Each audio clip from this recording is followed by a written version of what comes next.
Okay, welcome to the Infinite Breath Addiction Podcast in the Poo Cup there from Castellano. My name is Greg Mannion. I'm the founder of creator of Infinite Breath, and our first contestant is also the creator and founder, whether she likes it or not, of Infinite Breath behind the scenes, keeping the machine.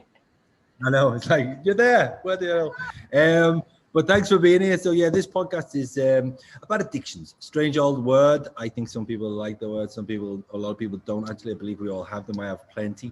Got over alcoholism in the past. But yeah, it's conversation about, your story, what's going on in your life and stuff, and even some questions for me if you have them. But before we go anywhere, in 1 minute, 2 minutes maximum, can you explain a little bit about who you are, what's going on in your life, and how you're feeling, etc., etc.? Just a kind of quick intro for the massive audience in the infinite world. Okay. So I'm Polly, mainly a mum these days, I'm a coach. I work with survivors, being a survivor myself. And I feel a bit weird because my story is very intrinsically linked to other people's stories and other stuff.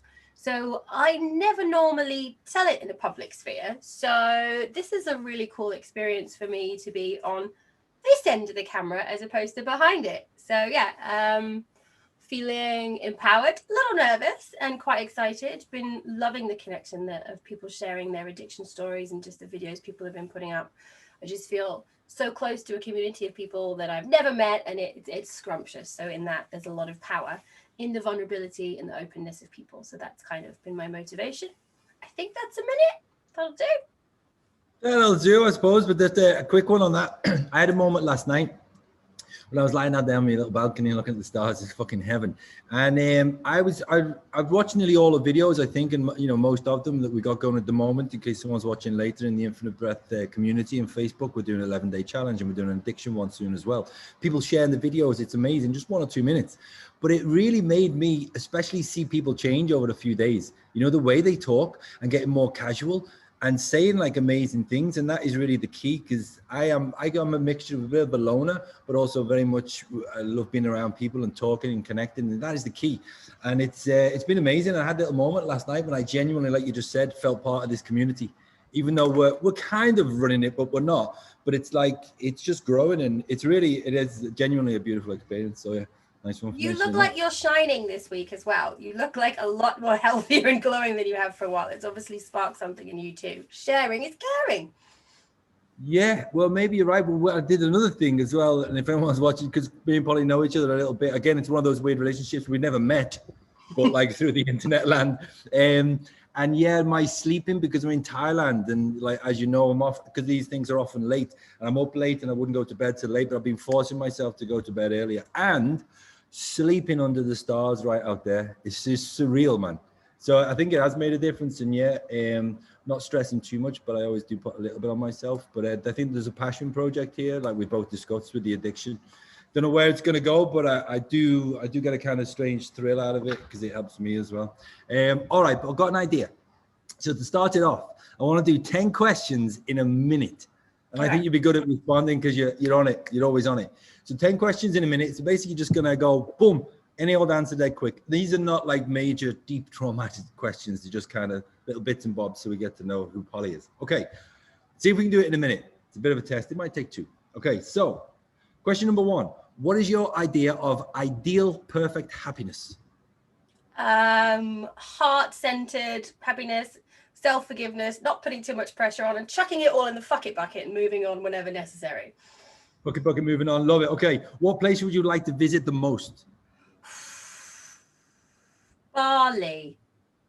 I'm going there very, very soon. I know. I've never been. I've been around Bali several times, but never made it in the center. So yeah, Bali. Okay, cool. What's your favorite color and why? Purple. Because it's like a moody grape. Beautiful. Okay.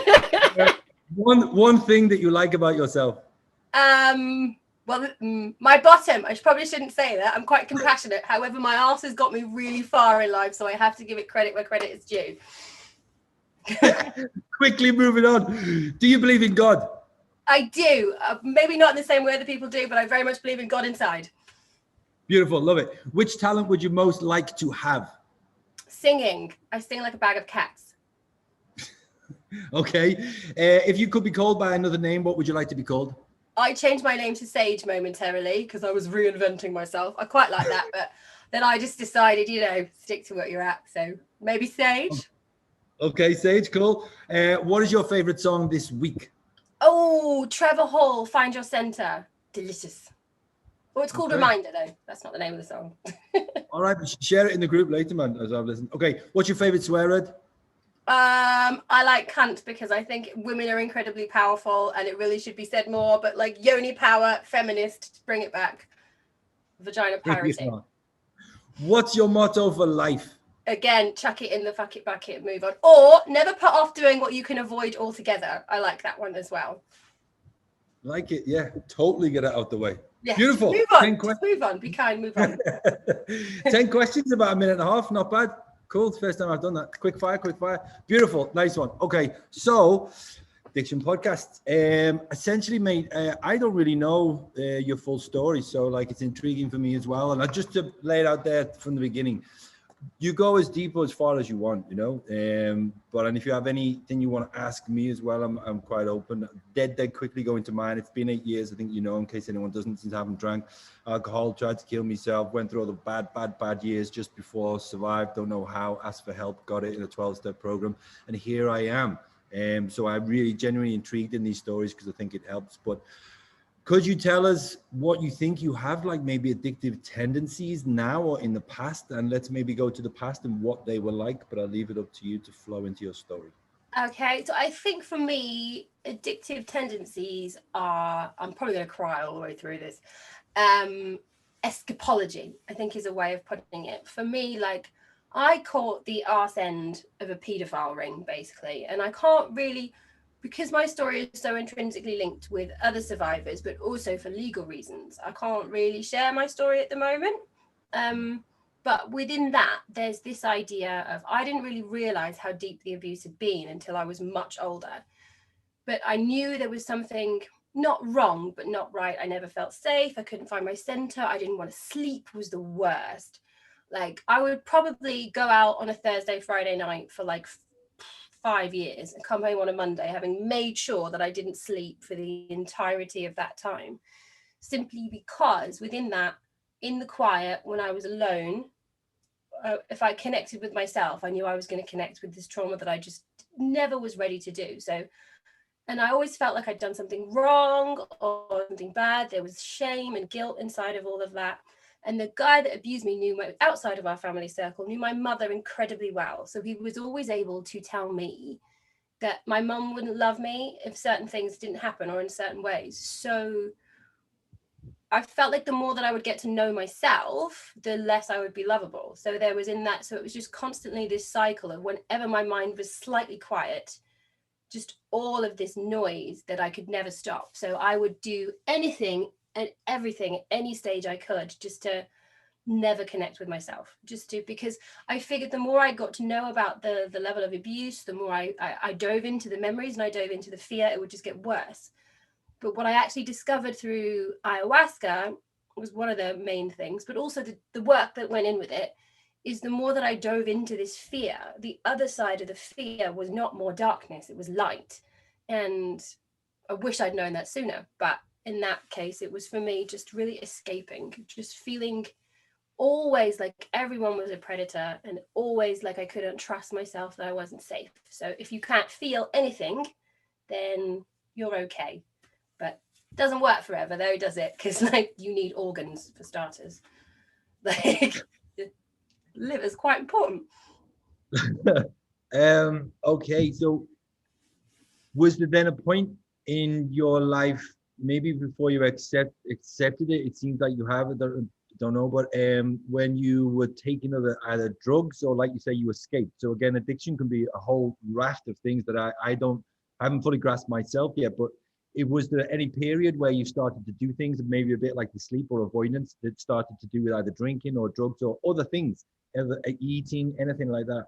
Okay, so as well for me, like I've never really discussed this with a lot of my family members because there's a whole idea of like finally sharing the story that I feel like I won't be loved, even though my family, I come from a very long line of alcoholics, and I always used to joke it would be a shame to let the family down. So I certainly didn't, like, in that respect. I was always quite smart. This is how I teach myself with my addictions, because it would be one thing till I got to the point of close to physical dependency, then I'd just move on and find another, because I didn't really care what it was as long as it made the noise stop. But I think in my heyday, I managed to polish off about 19 grams of ketamine in a day, which isn't bad going for a tiny little girl, really. Well, a day went over into the night as well, but that was when I decided to go to Thailand, run away, like, because that's quite a lot for a small human. How old was that then when you were starting to diving in? I don't know, maybe I've got no concept of time. 8 years ago? 8 years ago that was. Oh, about the same. So I sobered up about the same time you did. Look at that. 2011, more or less. Yeah. Yeah, 2011, beginning, was about then, 2011, 2012, end of that. Yeah, then. And then, so what was like the catalyst, in the sense that did you just feel really, really shit? You knew why you were doing it, or you didn't know why you were doing it? My subconscious knew exactly why I was doing it. And I knew to a certain point why I was doing it, but I never really fully grasped the level of the why until I was managed to just sober up a bit. Like, my memories started to come back in my early 20s, but I felt like they'd never have the strength, to tell my parents that it happened. I thought they wouldn't have the strength to deal with it. I was convinced my mum would kill herself when she found out, and she didn't. So that was pretty cool, because she struggles herself with a lot of things. So within that, it was just that, I suppose I always believed that I had a lack of strength to kind of deal with anything to do with that. And when I eventually realized that I couldn't sustain, my body physically couldn't sustain, and I was going to end up homeless or in prison if I didn't sort myself out. So I decided that I would just go to the other side of the world where I didn't know anybody and have a go at reinventing myself from there. But I never really started the emotional work until about then. And then when you say the emotional work, what did that involve exactly? I think it's just self-love, isn't it? Because I think even like whether you've suffered a trauma that created an addiction or not, recovery, like, you make mistakes when you're not well with addiction. You do things that you don't really love yourself for. So to be able to go in there and find that compassion and that forgiveness for yourself, and also see yourself as a human again, rather than as a victim or a survivor or an addict or a label, and just see like this is why I love coaching, like to coach the self, to be like, okay, well, all the things that you did, because actually most of us are just looking for love in some way, shape or form, whether we realize it or not. So it's just that endless seeking. And now I do the same thing with just spirituality. I'm like an endless seeker of things. I'm still looking for that escape, but I've found it in a very, very healthy way. Then do you find that you're still trying to escape from things on a daily basis? Is it like I don't know whether it's to call it habit or addiction, because I think mine are a mixture between the two, maybe. Yeah, I think it's just becoming aware of pattern behavior. This is like where, with a lot of stuff, this is what we're putting that self-mastery course we were doing, is when, particularly for someone like me, because it happened in the first 5 years of my life, like I tried loads of different therapies, but because if it happens at a point where your subconscious is developing, your polarities are all switched up. So you don't learn love and hate at the same time. They're the same thing, because someone says they love you, they do something awful, then your mother says you love you, and then you think she's awful, because everything kind of gets muddled in. So within that, I think it's about the development psychology of knowing the patterns in behavior. So I wouldn't call it, for me, either an addiction or a habit. I would call it a pattern, because I find that when you call it a pattern as well, it's easier to re-imprint that pattern. So there are times when I do find myself getting like really stressed or wanting to hide away. My fight, flight, or freeze response is definitely freeze. Like I will walk away from an argument before it started and then be like, oh, I hadn't even finished what I was saying. Or, it's just this, everything shuts. So I have to kind of talk myself into, instead of shutting down, see how I can open up little things on a daily basis. Having my daughter as well, and realizing the different doors in which I shut, and being like, okay, well, I want to give myself the same amount of love, care, and attention that I would need in order to raise her. So I can parent by example rather than by force. So Right. The idea of parenting really, really helped in like the final struggle to be like, okay, well, I'm going to go in, I'm going to parent myself. I see the woman I want my daughter to be. And I'm like, instead of trying to force her to do all the shit that I never did, I try and love myself and push myself to do all the things I wish she could do, so she can see a woman she'd like to be and I can see a woman that I'm proud of. So that's kind of the drive that goes into it. But I do still see the patterns of shutting down or escaping or hiding. For me, it's a lot about hiding, not being seen, which is probably why I work as a virtual assistant rather than running my own courses, because I'm like, okay, your turn now, you do it. I know, but this brings us to the point we were talking about today. It should be a poly section or your own thing as well. I would like to always be working with you, but yeah, your own thing. I think it's important for everyone. But all right, but then just going back to something I picked up with, do you find it affected your trust of other people before and or now, or has it changed a lot? Because you mentioned roughly 8 years. I imagine that sounds like anyway there was a turning point there. But did you trust in the past? Did you trust at that moment, maybe 8 years ago, and how do you see it being different now? I still see the whole world as predatory. Like, I'm the kind of person that will cancel a social engagement at last minute and I won't know why. And within that, it's like, it's because like I'm really good with new people, or I'm really good with like people I've known for ages. But because for me, it was a cycle of the people closest to me hurt me the most. Then when I start to cross that boundary into becoming someone that I might trust, that's when I'm like, okay, I freak out. Or in groups, I'm not so good. And no, I didn't really trust anyone. I'm very, very lucky, actually. My husband is an incredibly passionate Argentine that didn't take no for an answer. So I had huge commitment issues. And I even moved to the other side of the world and in my British way, like, no, don't get involved, blah, blah, blah, blah, blah. And he followed me there and just wouldn't take no for an answer and forced me to accept him, to love me. And when someone that I admired most in the world was able to love me and actually look at me as someone that they aspired to be, I was like, what the hell? There's got to be something in me that's worth it. So if I hadn't have met Nacho, then I don't think I would be able to trust as much. Not that I didn't do the work myself, but to be able to accept love helps me trust that little bit more. But no, that's definitely a pattern that I constantly have to work on, is being like, okay, are you in any real danger? Where is this coming from? Because I'm really good at coaching and looking after the adult self, but every now and then I forget there's still a child that's petrified in there, screaming and tantruming. And this is the one that I need to give more attention to.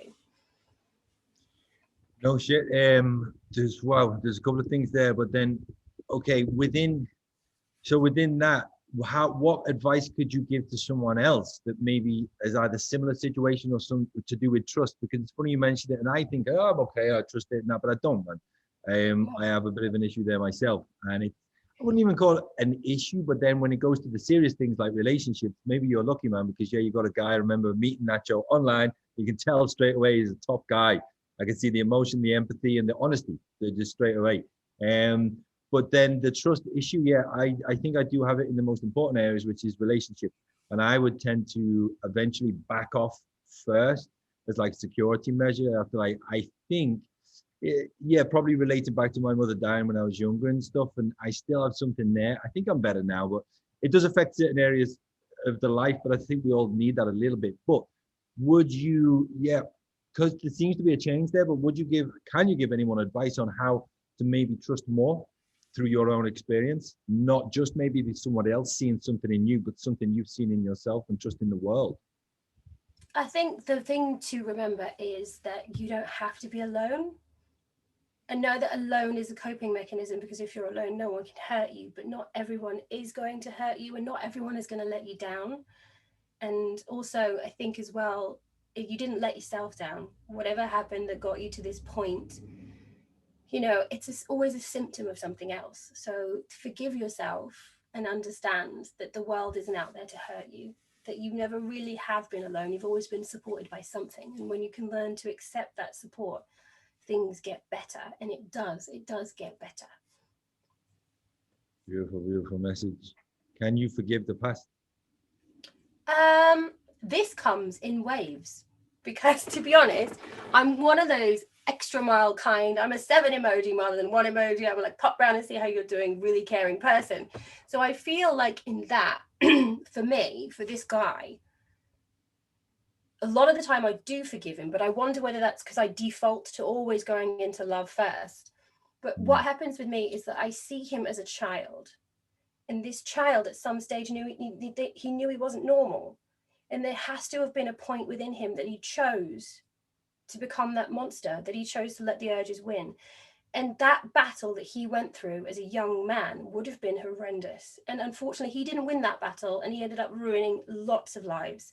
But he didn't ruin mine, and I'm stronger for it, and it's helped me spiritually, it's helped me to help others. I found my path in that. Whereas he's still a monster. So to be able to see child to child and be like, I know I've recovered from this, whereas he never will, there is that level of compassion for him there that I've managed to find. But also I'm aware of that's masking some anger, which comes out every now and then. Life's a spiral, isn't it? Every now, I'm fine, I'm furious. I'm fine. So. But that's extremely fucking impressive. Like, and again, one of the reasons of doing this is like, hopefully people can associate and listen, because I've found that in the past when I did in the meeting rooms and you'd go in there, sometimes you couldn't be bothered, or you were listening a bit and you know you had something to say, but you didn't know what to say. And then someone else in the corner said something and it helped you then express those things. And on that point, is anybody in your life as well, either in the past or in the past 8 years, said things to you that are giving you the courage to be able to look at yourself and your behaviors more, and again, do what you just explained, which is amazing, about a good portion of forgiveness? I think all the time. It's not yourself, it's not others that you meet along the road, it's yourself you meet in others. And if somebody, the whole world is designed, if you are in the listening mode, if you're listening with your heart rather than your head, you'll constantly, strangers will come up to you and say something so profound that you've been thinking for days. There's this, I don't know what you want to call it, God, whether you want to call it the universe or whatever, it doesn't matter what you call it, but the universe reflects loads of things to you. So there are people all the time that just say things that just resonate with you. So along the way, I've done traveled all around the world and gone to different healers and different places and read different books. And it always seemed to be a point, little things, like I found ayahuasca, for example. I was meditating and a voice in my head said, check Facebook. I'm like, nope, gonna ignore that. I've never really heard of ayahuasca at all. Check Facebook, and it kept saying well, that's not very fucking spiritual, is it? But I kept hearing it. So I went online and I checked Facebook, and the first thing that came up was there's an ayahuasca retreat two villages down, and where I was living in Spain, and I could afford it. And I'm like, oh, okay, well, yeah, listen. If you're listening, people will find you. I can't think of anything specifically that people have said, but I'm always getting triggered or messages. Triggers, I mean lessons. I don't mean that's what I call them. So yeah, within that, just listening, you find them everywhere. Yeah. Beautiful point. Quickly back to ayahuasca. What did you think? Did it make a difference? Did you try it? And any advice there or any feelings there? Mixed feelings. It really, someone that had blocked out traumas for so long, it really, really, really helped me to get that little bit extra. But I put in a lot of work before, and I put in a lot of work afterwards. I very much believe in plant medicine, and I believe that you can use supplements. But I think you need to see ayahuasca as a message and a supplement rather than a solution, because if you choose ayahuasca as a solution, then you're still ingesting a subject to solve things that are within. So I would recommend it, because ayahuasca, the wonderful grandmother, she only ever shows you the things that are inside. You're not going to see a dragon, you're going to see your internal dragon. So with that, if you're really struggling with any kind of trauma or really in the prongs of addiction, I've seen a woman with 27 years on Subutex. She came to ayahuasca with us. She'd ruined most of her life, and she hasn't touched heroin since that day. And she doesn't smoke cigarettes. Wonderful. But what it showed her was her demons and her potential. It didn't cure her addiction, but she, a wonderful human, but she was ready to change as well. So yes, I recommend it, but no, it's not going to fix everything. Yeah, I totally agree, because I tried it a couple of times, and the first time wasn't actually that strong, because it's kind of mixtures of good stories and bad stories, and this is going to change. And at the time I was in AA, and can be quite strict there, and I'm not totally agree with everything they do, but Oh, you know, you're going to addict it. Oh, you can't take this, you can't do that. I'm quite open to everything. And I liked it. I call it like a bit of a car wash for the spirit. And I was just like, yeah, it was something. I did get something out of it, but I didn't get the huge message. Yeah, it really was. I went back the next day and I cleaned the flat and stuff. And it sounds stupid, but it was like organizing things again with the freshness. And then the second time I did it, it was a lot deeper. It was great. For me, I remember other people having particularly bad ones and tears and vomits, but I was actually laughing, and I was with my ex at the time. We went together, just ex and friends, and we were together and giggling, but also serious stuff and had a vision. But again, it wasn't like, I'm going to go and find the answer. It was just, I really do believe it's a bit of a wash for whatever this spirit, energy, whatever we have, you want to call it, that we're more than this thing. And it does make a difference. And I know someone else that has done it a few times. There's a guy called Mr. Moon, I think it is. He's on YouTube. Got a place in Costa Rica. This guy I know has been there a few times, but this guy's story, the one who created the retreat, is unbelievable. Really hedonistic, really kind of nasty, filled with hate and anger. And the ayahuasca did really, really help. But I also believe if anyone's watching this, you've got to be careful who you do it with, where you go to do it, and it's with a shaman and or some kind of organized.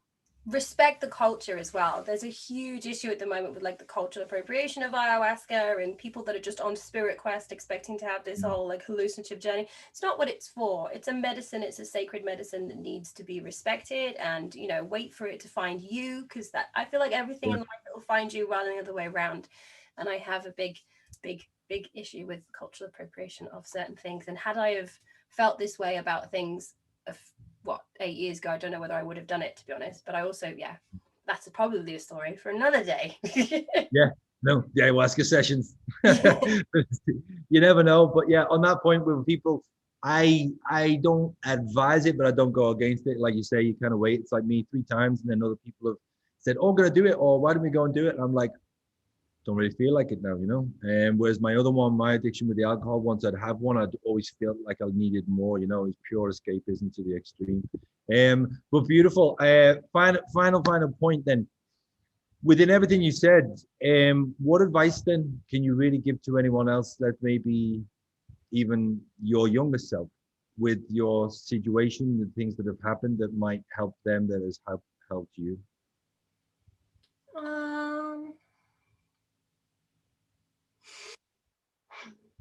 I think it will get better. Nothing is forever. Everything can feel like the end of the world, or you can feel so disconnected, but it's not the case. There is always, you know, if you're still alive, you've survived 100% of your bad days thus far, and you can survive so much more than you ever give yourself credit. And giving yourself credit, showing up for yourself, because at the end of the day, no one else is going to. You have to be your own knight in shining armor and rescue yourself, and that's fucking hard, but it's worth it. You're worth it. I know I was worth it, and I really didn't think so for a very long time, but it's simple. Just drop down. It's a 30-centimeter journey from here to your heart. It's 30 centimeters. It's the longest journey you'll ever take, but my God, when you get there, it gets better and it feels so good, and there's so much more out there. So yeah, cliche really, but life's all right. Really, it's okay. Life's all right. Nice. No, it so is actually. It's only the fucking mind that gets in the way. Usually, it's so easy to blame and go back. But I didn't know your story, and thanks for sharing. It's really impressive that you can do it, and that you are the woman that you are today. No shit, man. Same to really, you. Maybe not the woman part, just the rest of it. My sister used to put like a fringe on me when I was like 4. She wanted to get a sister, but it never took me down that road. I'm in Thailand, but I'm not dressing up as a woman. So see, I was the opposite. I wanted to be a boy for years. I had proper like Leonardo DiCaprio Kavanaugh curtains all the way around. People used to call me Paul, but I'll find a photo. But that again was a trauma response anyway. So yeah, life changes. Life changes. Beautiful. All right, final one. If there is a heaven, if there is a God in whatever form, and you get up there, and this particular thing that we're living in, you turn to something else, what would you say when you get to the gates and you open it and go, boom? What would you say? You're already there. You're lovely. There. Love yourself. Everything is connected. Heaven is within. You don't have to wait. You're there now. Even if that feels like absolute shit because the No. world is terrible, you'll get there here and now inside. You're already there. Perfect. Nothing more to say. Amazing. Thank you very, very, very, very, very, very, very, very much. Very And it's perfect that you're the first person on this little podcast world. And maybe then you could interview me in a couple of days or a week or two. Okay. That could be an idea. Yeah. But thanks a lot, Polly. Amazing. And I'm also mentioning now, people are watching, that our idea is to do exactly what we've done, roughly 30 minutes, so it's accessible. We've gone through a lot, I think, but it's accessible. People will watch it, dive in. And I hope people get something out of your cup and your story. My poo. Everybody loves my poo. Definitely. Thanks a lot for sharing, man. I think it's really important. And I do believe, actually, what I've got now as well is I think these are things that can be discussed or gone into in the future as well in different levels. I don't know if you're willing and to do with maybe these courses that are making it. I don't know, but yeah, amazing. Yeah, definitely. Thank you. There's something, the amount that everybody's sharing and the amount that everybody needs this, there's some magic starting here, and it's a pleasure to be a part of it. And on behalf of everybody that is sharing, thank you, Greg, for being the one that started this wonderful little catalyst that you are. I was going to say, yeah, the catalyst, that's all I do, go ping, and then pa-ching, it works. Exactly. So perfect. All right, nice one. Signing out, Greg Mannion, Castellano. See you next time.